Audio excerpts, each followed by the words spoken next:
Misfits Duel is in the books, and ladies and gentlemen, boys and girls, if you were watching at home, this whole event just being pure insanity, pure entertainment. But nonetheless, there are a couple things that we got to talk about, some key takeaways. And without further ado, let's talk about it. First key takeaway is: are we more excited about Misfits Pro than the Misfits, I guess, entertainment roster, if you will? And I only say that because the guys that Misfits has gone inside are so fucking good. Let's start off with Jahan Ingram.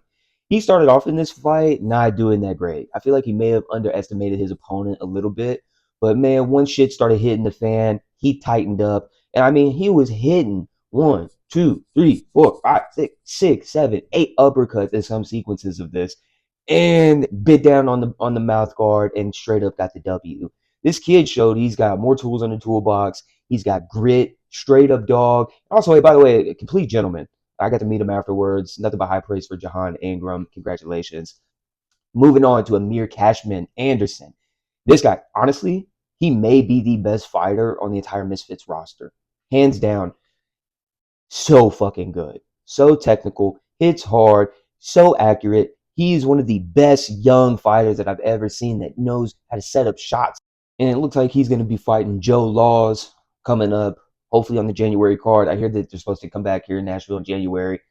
And he's so good at fighting. Like, this was a massive signing. I can't wait to see where he goes in terms of the company, how high he can take it. Because honestly, if Misfits Pro stays on his shoulders and we send him into the sharks and the wolves of, traditional boxing, send him over to Matchroom to fight, send him over to MVP to fight somebody, we have a real leader in Misfits Pro in Amir Cashman Anderson. So absolutely stunning performance, got the job done, and also congratulations. Moving on.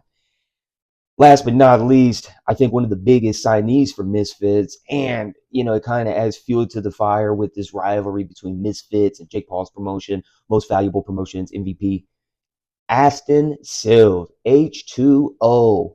Now, this wasn't the best performance he's ever put on, but man, the spring he's got in his freaking shots, in his legs, nasty, nasty. The precision that this dude brings is, I mean, I haven't seen anything like it, at least in person before. And I mean, because he does, he is that kind of that bartering tool between the rivalry.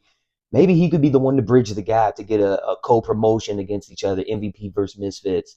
And Silk could be the first domino to fall. And between these three guys, and I think there's a few more that Misfits has signed, Misfits is in great hands. Great hands because these dudes got the best hands. Anyways, moving on to takeaway two. This is the perfect blend of fights. And I mean, honestly, Misfits Duel, the perfect name for this event. It was the perfect blend between, the social media entertainment side versus the actual pro side. And honestly, with the sprinkle on top is the pros are actually like being more entertaining in some aspects than the entertainment side. If the pros and Misfits can also nail down the social media and bring in the audience from the traditional over to Misfits, they're going to be the biggest piece in Misfits, especially now that KSI is gone. Like, to get guys like Andre Arlovsky, which, by the way, this guy is a fucking monster. I'm 5'8". I'm a normal sized dude. Obviously not the biggest, but this guy's a monster. I digress. But to get him on the main card, and then the fight that the entire scene has been looking for, Fox the G versus Lil Cray Cray. I mean, what a slugfest. Congratulations to Fox the G. I think on the entertainment side, honestly, between him and Lil Cray Cray, who are like my favorite fighters, to be honest. Like, both those dudes are so good, they're so technical, and they're so perfect for this scene. They're going to push the boundaries of this social media fighting, and I think they're the ones that bring the credibility to the entertainment side. And so, congrats to Fox on getting the belt. Absolutely deserves it. This kid, he's come up from being the sports anchor on, I think, the first card to now having the belt as a fighter. I mean, what a journey. Very happy for him. And the last takeaway that I got, and this is not one that I take lightly, but the matchmaking when bringing in new guys, and I'm specifically referring to the B. Dave versus Sean Stewart fight, Rod Stewart's son. Which, by the way, I don't know if I'm the only one that kind of felt bad for him, but to be introduced as your father's son and not who you are is, I mean, it's kind of demeaning. I mean, I don't want to be introduced as my dad, and my dad's a great guy, but I don't want to be introduced as his son. and there were some rumors going around in the stadium that he had just got out of rehab. I don't know if that's true or false. He definitely gave the vibe of like the black sheep of the family, and yeah. But you know what? In terms of the fight, he came to fight for. I mean, as long as it lasted, he threw some shots. He landed on B Dave, and honestly, everybody in the whole arena was kind of holding their breath because B Dave got off very slow.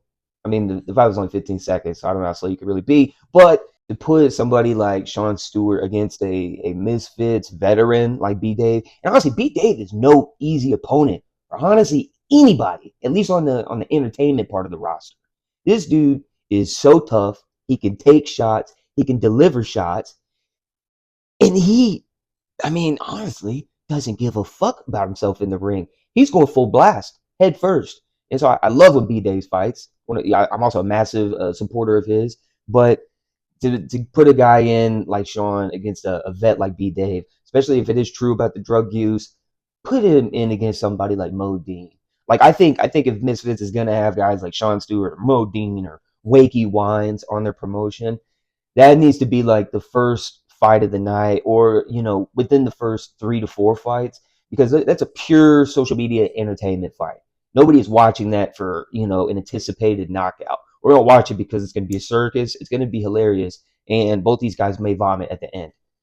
But it was so dangerous putting him in. I mean, B Dave, Sean's landing these shots, and then B Dave, I think he knocked him out actually on his feet on that second shot, and then that final one sent him down. And man, as Sean was exiting the ring, I saw him asking, everybody helping him out, what happened. I do think, out of all the good things I've said, that'd be my only critique is identifying those guys that are there solely for entertainment purposes, and look after him a bit. Like, although he's a grown man, and B Day, he's a grown man as well, but you want to look after those guys, because honestly, after that, we don't know if Sean's ever going to come back and fight. And honestly, for the first 10 seconds that we got, I wouldn't mind seeing him again. He didn't give a fuck either. And it's like I would like for him. I've never even heard of this dude before this, so take it for what it's worth. But I would like to see him take this seriously and maybe get out of whatever rut he's in. And because I mean, Rod Stewart's son, Rod Stewart is a fucking legend. And I mean, to have his son on board, somebody that at least will go. Like, if we're putting him in the same category as like Modine, Waking Wines, like just kind of these guys that have no technical ability, very minimal skill set, not athletic, and have never boxed, we're gonna put them in the same category. Sean's probably the best one. He actually went after it. So that'd be my only critique.